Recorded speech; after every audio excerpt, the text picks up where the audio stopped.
Story 1. There are many negative responses here, which is completely understandable.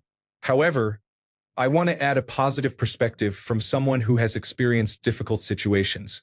They can be incredibly empathetic and patient, willing to listen with an open mind and radiate warmth that seems to say, "I feel your pain, and my heart is with you."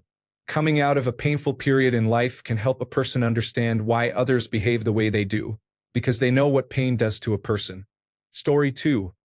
A lack of trust in most people often is dismissed as cynicism but probably stems from a lifetime of betrayal, possibly as early as childhood. Story 3. Something scary or maddening happens, and they just look bored or resigned. No big deal, I have seen worse. Story 4. I work with parents and children who have endured, and some still regularly endure, trauma. One thing I notice is that in times of serious immediate stress, such as an active shooter nearby, they enter a completely calm and rational state. Their brains seem trained to be more comfortable in chaos. They also seem to create chaos, often in the form of drama, when things start going too smoothly.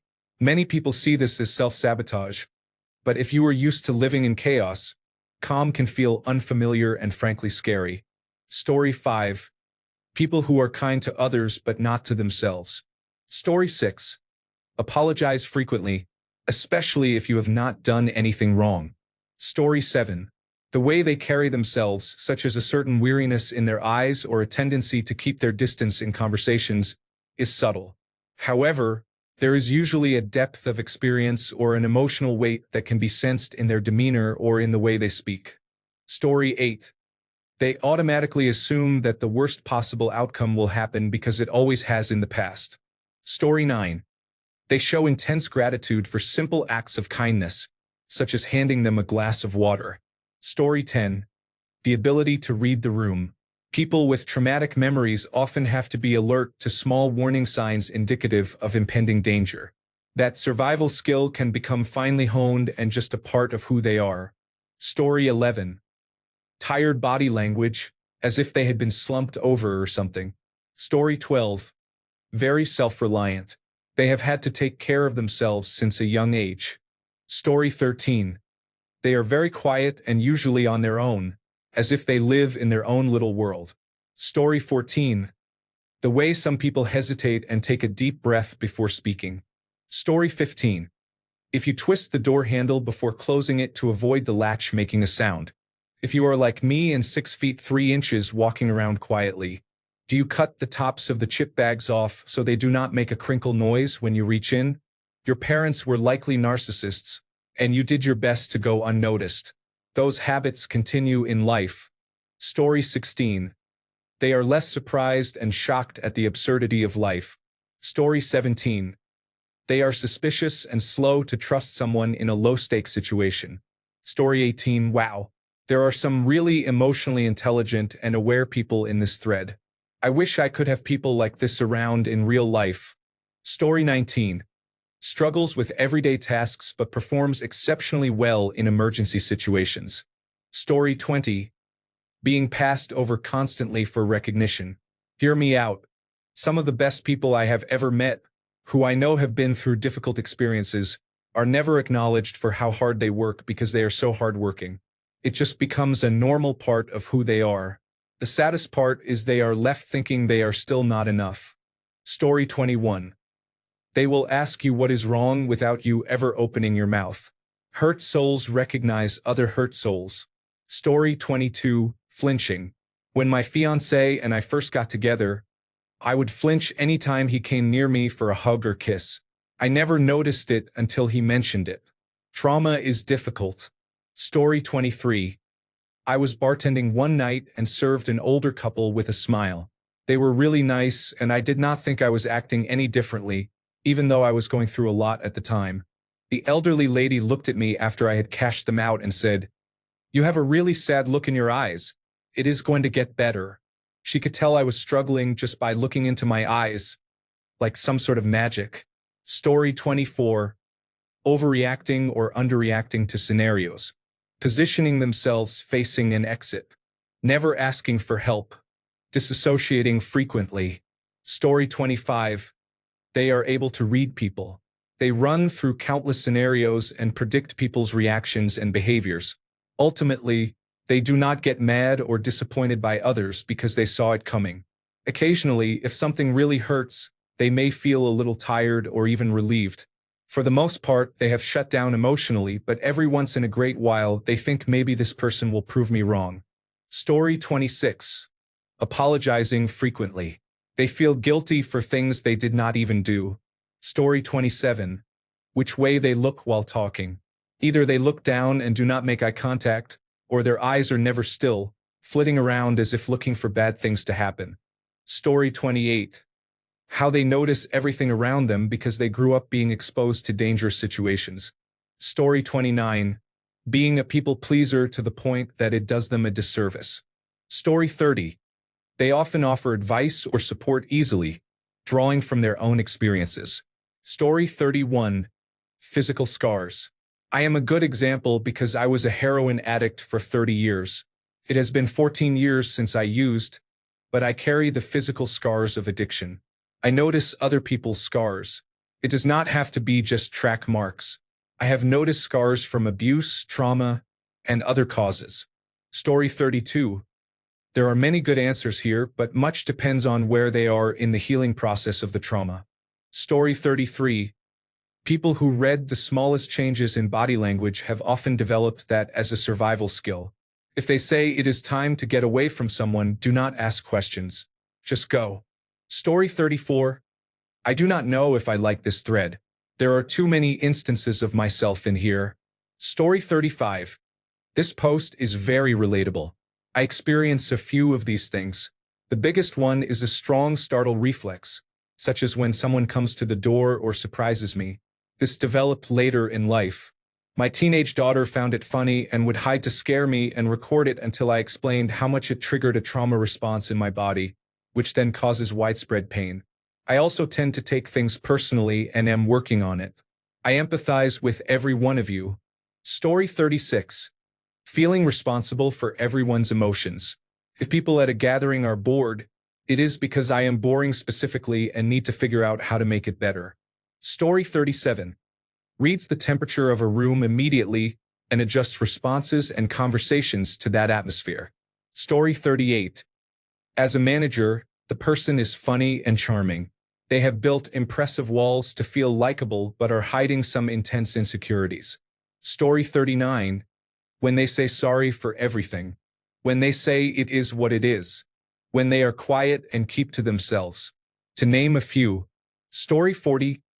Blunt, uncomfortable responses to kindness or affectionate gestures, such as saying, "I'm proud of you," cause a short circuit. Story 41. They tend to enjoy dark humor. People enjoy jokes that are relatable. Story 42. I know a man who had an extremely difficult childhood and lacks basic adult skills. He never learned how to drive, brush his teeth, manage his income, or improve his credit score. He also does not follow through when people offer to help. He is not good at recognizing romance scams because his desire to be loved overrides his common sense. Basically, if you see someone who has no motivation to acquire skills that could make their life easier, and no motivation to avoid people who worsen their life, you are likely seeing someone who was abused and neglected as a child. They have no hope that their life will improve, so they do not try. Story 43. They walk silently and unintentionally scare other people when they finally see them. This happened the other day at the grocery store. I was shopping, and a worker suddenly appeared beside me. I never heard them coming, and I jumped. He muttered sorry and kept walking, as if he was used to this interaction. I felt bad because I do the same thing, stemming from years of childhood trauma. I hope he is doing okay otherwise. Walking without making noise is a learned behavior, usually in response to prolonged childhood trauma. It may be an attempt to hide from threats in the house or to avoid getting reprimanded by a parent who could not stand the noise of their own children, among many other reasons. In many cases, this habit carries into adulthood, even long after the original threat is gone. This has been true in my case. Story 44. Stuff I have seen with my colleagues. Compartmentalizing their complaints and negative experiences. Facial tics and tremors. Rapid cadence of speech. Nicotine dependence as a coping mechanism. These stand out to me as signs that someone has had combat experience or similar. That is all I feel qualified to explain. Story 45. When something horrible happens and you hear them just say, "Forget it," and take the punch like it's lunch. If you have ever been in jail for a couple of months, you will be amazed at how someone stays optimistic while facing years or even life. Story 46. One small thing I have noticed that can show someone has been through a lot is how they deal with silence. People who have experienced significant struggles might seem uncomfortable with quiet moments. They might feel the need to fill the silence with conversation or activity, or even exhibit small nervous habits. It is not always about talking a lot. It is more about their reaction to being alone with their thoughts. For some, silence can bring up painful memories or feelings of anxiety. So, the way they engage with or avoid quiet moments can offer a glimpse into their past and the challenges they have faced. It is a subtle sign, but it can be really telling about what someone might have gone through. Story 47. Picking up on minor details, constantly aware of surroundings, and being overly kind. This is someone who has seen some difficult experiences. Also, anyone described as an old soul. Yes, we mature quickly because we had to grow up fast or we would not survive. Story 48. When something near them is dropped, such as a cup, they jump as if it were a gunshot or a parent about to hit them on the head from behind. At least that is what I do. Story 49. Odd eating habits include eating very fast or very slowly, lacking appetite, eating at unusual times, or having a very limited range of foods they will eat. 3 potential causes are: 1. Food was used as a means of control, either by an abuser or as a way for the individual to regain control through their eating habits. 2. They were in crisis or danger for so long that their bodies forgot how to send hunger signals, so they do not realize they are hungry until it becomes an emergency. 3. They are dissociating to a degree that prevents them from registering the need to eat, and if they do eat, it is done on autopilot without experiencing the sensations of tasting or enjoying the food. Story 50. Intense self-reliance. They have a stash of shelf-stable food in their filing cabinet at work and another similar stash in their truck's toolbox. The scarier the situation, the calmer they get. They remain calm, rational, and functional in situations where they might genuinely die. When a human touches them while they sleep, they jump out of their own skin, assuming you can even get that close before they trigger. Meanwhile, a kitten or puppy can snuggle comfortably with them. Screaming nightmares. Lots of screaming nightmares. Story 51. There is something in the eyes of people who have been through hell and back. I cannot grasp how to describe it, but it is a heaviness and a little bit of dimness, not in a bad way, just that they have been through difficult experiences. Story 52. They do not talk about challenges they are facing until after it is over. They act like everything is fine while problems are occurring. Then they bring it up casually and you wonder, why did you not tell me? I could have helped you. But they just cannot. Story 53. Not only do they rarely ask for help or turn down help when offered, but when someone asks, "What do you need help with? How can I help?" the response is often not just nothing, but rather, "I don't know." It is not that we think you will be unable to help. It is just that we are so used to doing things as individuals that we struggle to break down tasks and figure out how they could be accomplished by more than one person. Additionally, there are not only fight or flight responses but also freeze and fawn responses. Story 54. The best people to have in a crisis are those who do not fall apart afterward. Story 55. Needing reassurance at every step of something. My parents would yell at me for doing something wrong but refuse to explain what I had messed up. "You know what you did. Now start over and do it right this time," was common to hear in our house. If I am learning a new skill or doing something for a person I trust, I ask for their feedback and reassurance every few steps. I trust them to give me a real answer and to be polite without yelling if I mess up. It stresses people out, and I have only recently recognized this pattern. I can explain now that I ask because I trust them to give good feedback. Before, I would start apologizing immediately and become withdrawn, which made the person worry about me. I also get really uncomfortable if people are worrying about me. Story 56. If someone is especially empathetic or unempathetic to others, I feel like both are trauma responses. Either the person is very kind because they wish they had been treated with kindness, or unkind because nobody coddled them, and that is just life. Story 57. They are acting when they recognize something is supposed to faze them. Story 58. Mercy. Nothing diminishes the power to punish quite like the hope inherent in merciful intentions. Story 59. Always prepared for the next negative event. There is a kind of unease when things have been going well for an extended period. Story 60. People who always have cash, regardless of whether they need it. My mother-in-law always carries a few $100s, and I am pretty sure she keeps several $1,000s in a safe at home. She is an amazing woman but lived a rough life and went through an intense and abusive marriage. She always needs to have a way out, no matter how safe she is. Story 61. I don't know if others notice it, but I mask with absolute silence. Inside, there is a tornado. Outside, a carefully constructed, nondescript smile. Story 62. I grew up in a very small working-class town. Many people lived paycheck to paycheck. Some truly lived in poverty. The town was full of people often labeled as lower-income white families, including my own. There is a certain look these individuals have that is hard to explain. It is the way their mouths are set, the look in their eyes, and the way life has aged them rapidly. When I see someone with that look, I automatically assume their life has been difficult.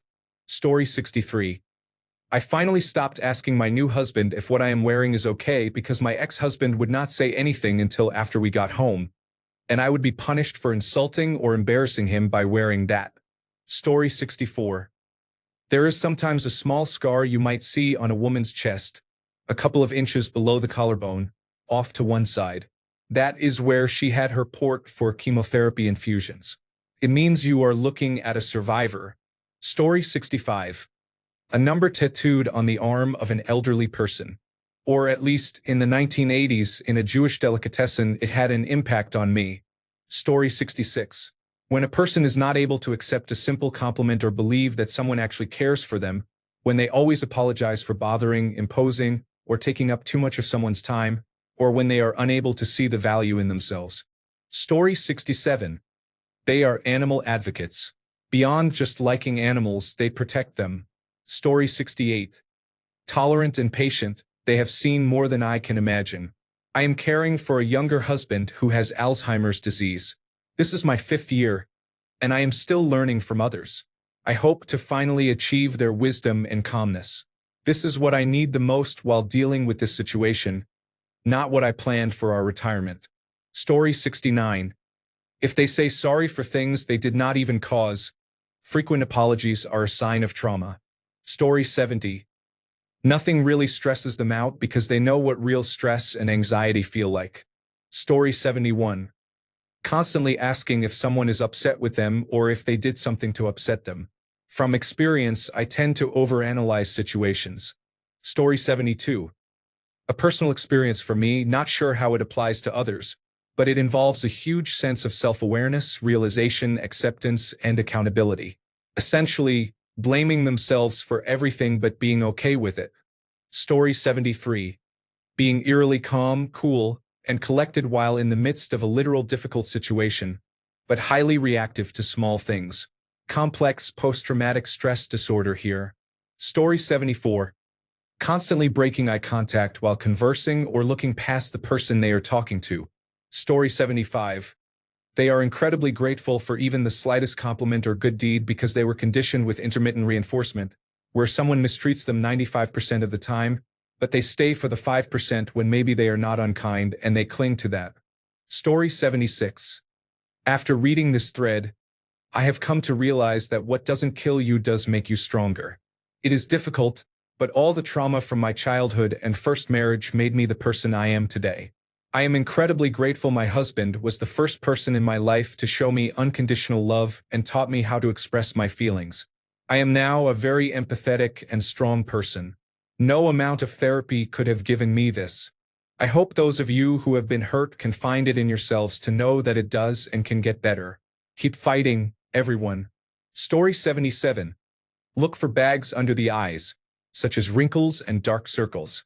These indicate that a person is either very tired or very stressed and worried. Story 78. They are helpful and supportive in exactly the right way when a friend, coworker, or complete stranger is struggling. They recognize the fear and anxiety a fellow human is experiencing immediately and step up without being intrusive.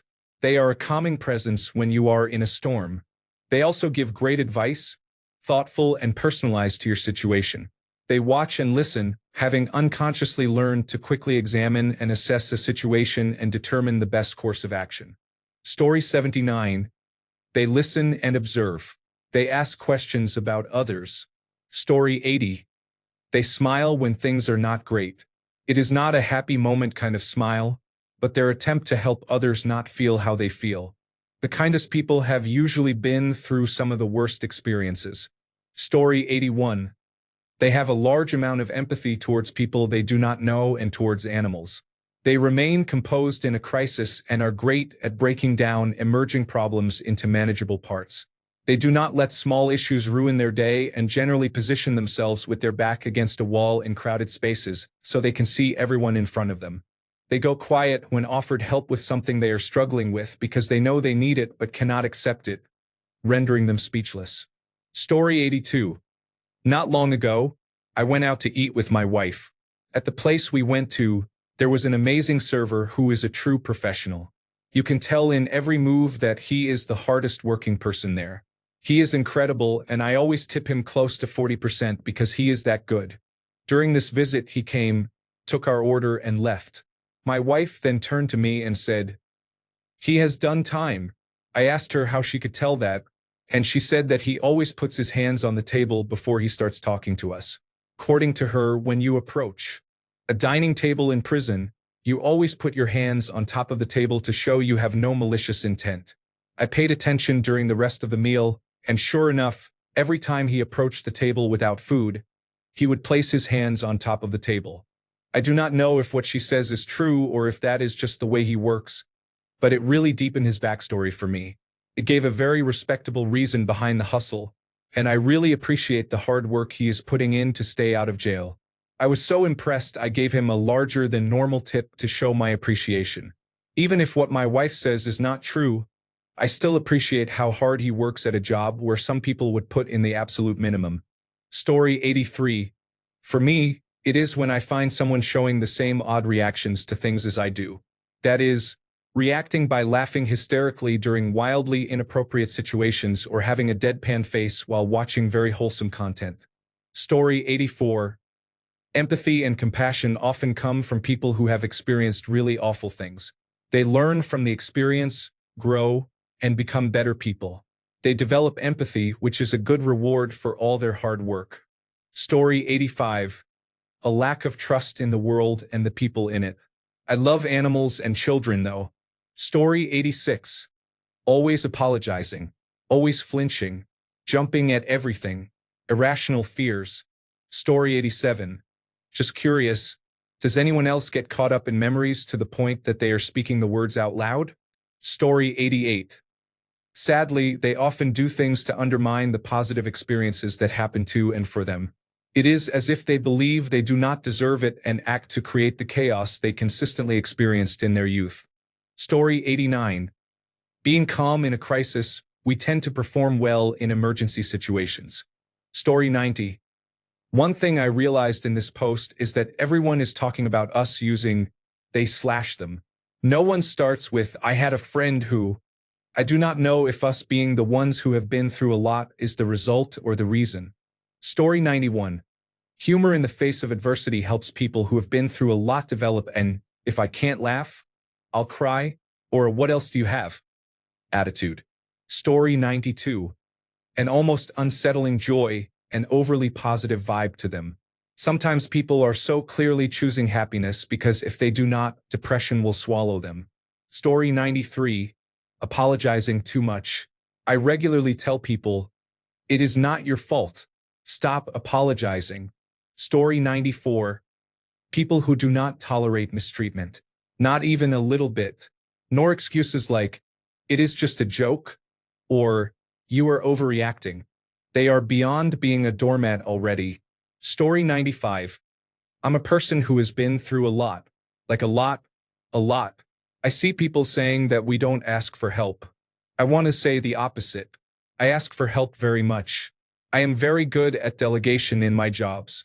I am currently in therapy. I ask my husband to pick up tasks that I am too depressed to do. Something I have personally noticed about myself and others who have been through a lot is that we tend to be very talkative once we feel safe with someone. Most people who have been through a lot have felt very alone and isolated. So when we find someone we like, it is very comforting. If someone is generally very quiet and keeps to themselves but suddenly becomes very open with someone, they have been through it. I say something to my best friend that sounds like a normal story to me, and she says, "I want to wrap you in a blanket and give you soup." That is when I know I said something that not everyone has been through as if it were normal. Thanks a bunch for sticking around till the end of the video. Remember to subscribe, and until next time, stay awesome and goodbye.